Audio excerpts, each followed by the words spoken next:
순종이 제사보다 낫다라는 제목으로 우리 말씀을 묵상하도록 하겠습니다. 오늘 계속해서 나올 말은 순종하라, 순종하지 아니하였느니라, 이런 말씀입니다. 오늘 충격적인 유다의 모습을 보면 18절에 온 가족이 우상 숭배하는 일에 동참하고 있습니다. 자식들은 나무를 줍고 아버지들은 불을 피우며 부녀들은 가루를 반죽하여 하늘의 여왕을 위하여 과자를 만들며 또 전제를 부음으로 나의 노를 일으킨다, 이렇게 말씀을 합니다. 여기 하늘의 여왕이라는 것은 아스타롯 여신을 의미합니다. 전제, 여기 이제 반죽을 한다, 과자를 만든다, 이게 이제 소제를 드리는 거죠. 밀가루 이제로 해서 이제 이스라엘도 이런 그 제사가 있는데, 그 제사를 온 가족이 함께 힘을 합하여 우상에게 드리는, 보통은 이제 우상 숭배를 하면 그 이제 그 아내나 또 남편이 우상 숭배를 하는데, 애들까지 다 동원해서 우상을 숭배하고 있는 이 충격적인 모습을 우리가 보게 됩니다. 그래서 하나님이 뭐라고 하십니까? 21절에 보면 너희 희생제물과 번제물의 고기를 아울러 먹으라, 너희들이 다 먹어라, 이렇게 말씀을 합니다. 하나님께서 이제 율법에서 희생제사를 말씀을 하시고 하는 것은, 그 이유는 거기는 뭐가 전제되어 있냐면은 마음이 전제가 되어 있습니다. 마음으로 하나님을 사랑하는 것, 그것이 전제되어 있죠. 그 마음이 있고 그 마음에다가 제사라는 형식을 담아서 하나님 앞에 드릴 때 하나님이 그것을 받으시는 것입니다. 그러니까 율법의 핵심은, 예수님이 율법을 딱 두 계명으로 말씀을 했잖아요. 첫 번째 크고 중한 계명은 무엇입니까? 마음과 뜻과 성품과 목숨을 다해서 하나님을 사랑하라 라고 하는 것입니다. 자, 그 사랑하는 마음이 제일 중요한 것이죠. 근데 그 사랑하는 마음이 없는 상태에서 만약에 제물을 드린다, 그런 그 제물은, 그런 예배는 그 사람을 변화시킬 수 없습니다. 예배는 원래 예배 드리는 사람을 변화되게 합니다. 예배 드리는 사람을 그 예배의 대상과 닮게 만듭니다. 자, 근데 하나님께 대해서 사랑의 마음을 담아서 예배를 할 때, 하나님이 나의 사랑이시고 나의 가치의 전부이십니다라는 고백을 그렇게 드리며 예배를 할 때는 그 예배가 하나님을 닮게 해요. 그러나 마음을 하나님 앞에 드리지 않고 마음을 하나님께 사랑하는 마음이 아니라 실제로 지금 다른 것을 더 가치 있게 여기고 온 가족이 힘을 합해서 그 우상을 섬기면서 형식만 하나님 앞에서 나와서 드리는 그 예배는 능력이 없고 그 사람들을 하나님 닮게 하지 못합니다. 그러면서 이스라엘 백성들은 마치 이렇게 하는 거예요. 이렇게 하라고 하지 않았습니까? 이렇게 하라면서요 라고 이야기를 하면서 마치 자기들이 하나님에게 순종하고 있는 것처럼 지금 그렇게 한다라는 것입니다. 이것은 결혼으로 따지면 이제 하나님이 이스라엘 백성들과 사랑하는 관계이기 때문에 종종 하나님을 남편의 이스라엘 백성들을 신부에 비유하시잖아요. 그 뭐냐면 마치 위장 결혼과 같은 것입니다. 사랑하는 마음이 없이 어떤 그 국적을 얻기 위해서 또는 어떤 목적을 위해서 결혼의 관계가 필요해서 결혼하는 경우가 있잖아요. 위장 결혼일 뿐입니다. 껍데기일 뿐이죠. 하나님이 원하시는 것은 형식보다는 하나님께 사랑하는 마음을 담아서 순종하는 마음입니다. 23절 말씀에 너희는 내 목소리를 들으라. 너희는 내가 명령한 모든 길로 걸어가라. 그리하면 복을 받으리라. 하나님을 경외하고 하나님을 사랑하는 마음이 있으면 하나님이 순종하라라고 하시는 그 말씀이 부담이 되지 않습니다. 그게 힘들지 않습니다. 하나님을 사랑하기 때문에 그렇죠. 그러나 예레미야서 말씀을 보면 유다 백성들은 계속해서 하나님의 말씀을 이제 한 20장 뒤로 가면 계속해서 나오는 게 뭐냐면 부담이라는 말이 나와요.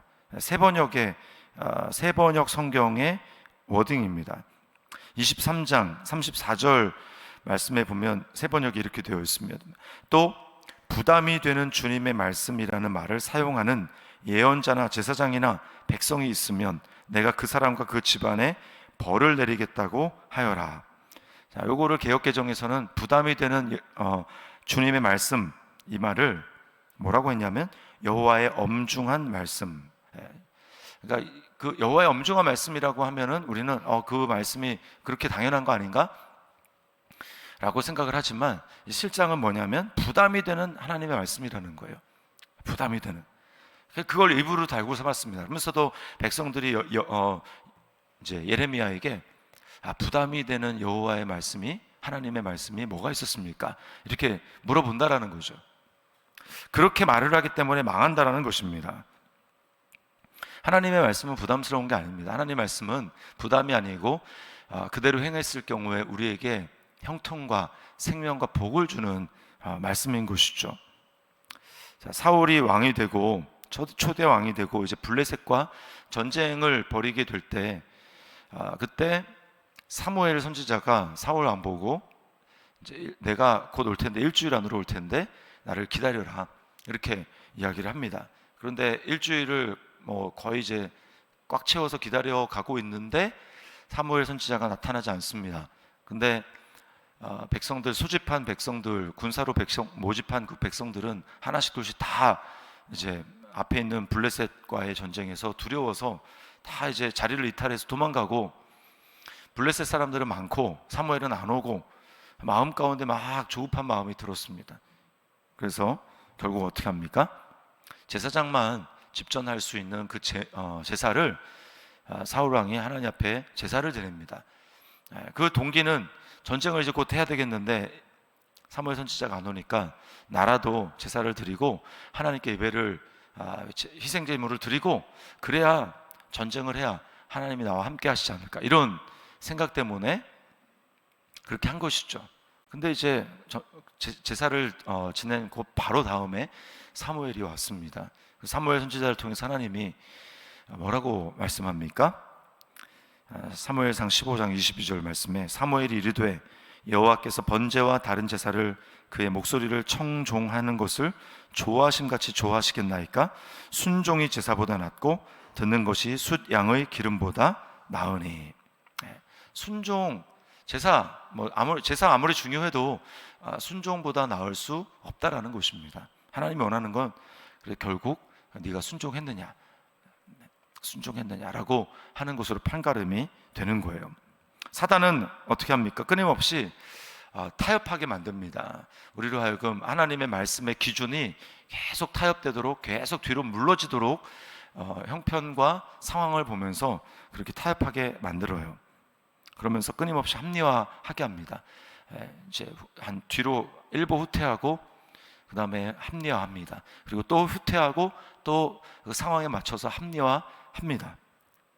유다 광야에서 성령에 이끌려서 시험받는 예수님에게 나타난 사단이, 마귀가 시험하는 자가 뭐라고 이야기를 합니까? 뛰어내리라는 것입니다. 성전으로 데려가서 꼭대기에서 뛰어내려라. 성경을 인용해서 말씀을 합니다.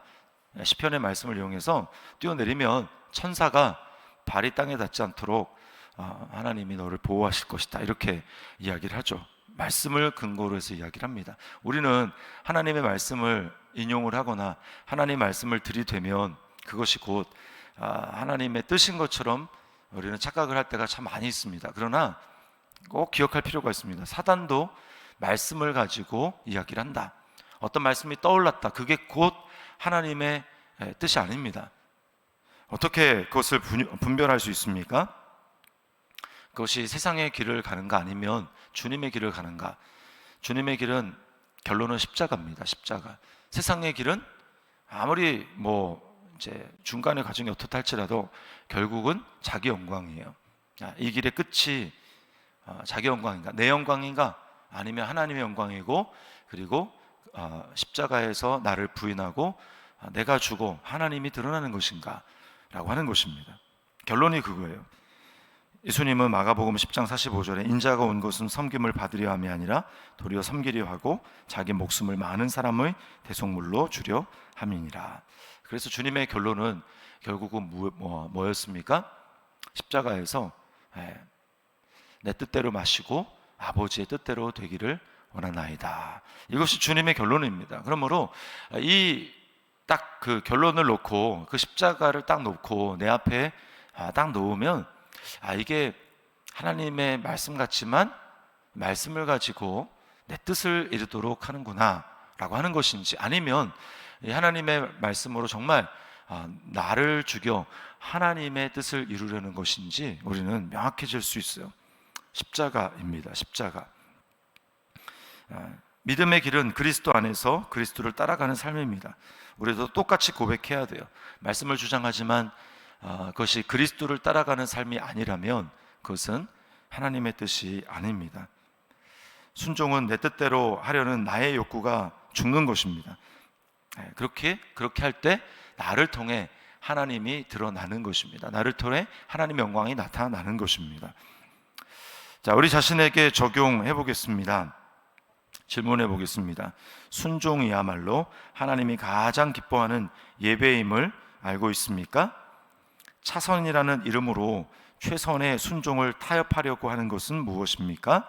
내 뜻을 내려놓고 믿음으로 순종해야 할 부분은 무엇입니까? 순종이 제사보다 낫다라고 하는 이 말씀 앞에 오늘도 하나님 앞에 내 삶을 순종의 제물로, 산 제물로 하나님 앞에 드리는 복된 한 날이 될 수 있기를 주님의 이름으로 축원합니다.